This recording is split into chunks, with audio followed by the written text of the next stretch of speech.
அண்ணன் அவர்களை வருக வருக என இருகரம் கூப்பி வருக வருக என வரவேற்கின்றோம்.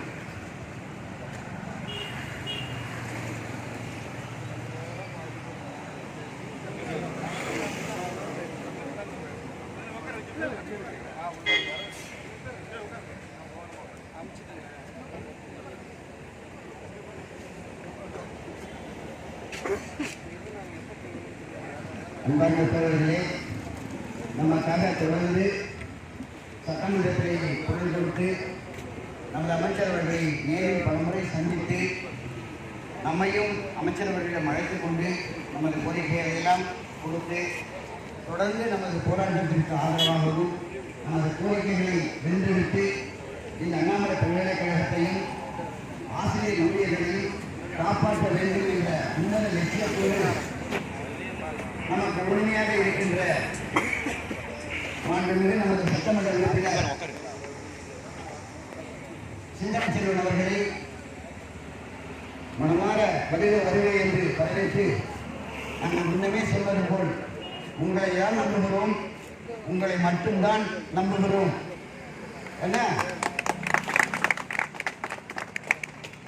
நாங்கள் எப்படி முன்னாடி நமது சட்டமன்ற உறுப்பினர் கேபி அவர்களை எங்களுக்கு ஆதரவாக சட்டமன்றத்தில் குரல் கொடுத்து அந்த 2012 போராட்டத்தை முழு வெற்றியாக மாற்றி காட்டினாரோ அதே போன்று உங்களால் மட்டும்தான் எங்களுடைய நியாயமான கோரிக்கைகளை, இதிலே சில சிக்கல்கள் நிதி சம்பந்தப்பட்ட பிரச்சனைகள் இருந்தாலும் கூட அதையும் சாதுரியமாக, ஏனென்றால் இது இப்போ எதை சால்வ் பண்ணலன்னா இது பெரிய அக்குமுலேஷன் ஆகிட்டே போய் மிகப்பெரிய மோசமான நிலைமைக்கு கொண்டாந்து விட்டுடும்.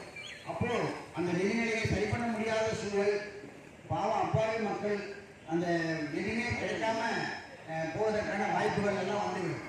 ஏன்னா ஆரம்ப காலகட்டத்திலே இப்போ ஒரு 150 கோடி ரூபாய் தேவைப்படுதுன்னா அதை சரி பண்ணுவதற்கான முயற்சியை நம்ம எடுக்கலைன்னா வருங்காலத்தில் இது அக்குமுலேட் ஆகி போய் ரொம்ப மோசமான சூழ்நிலைகள் எல்லாம் நிலவிவிடும்.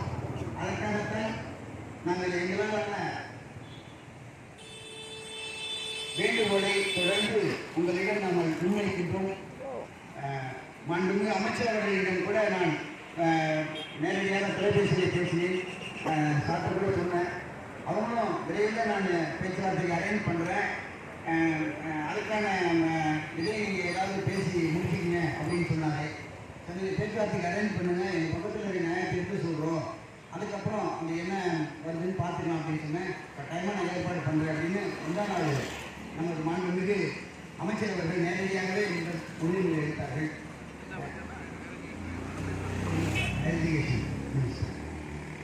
அதனால்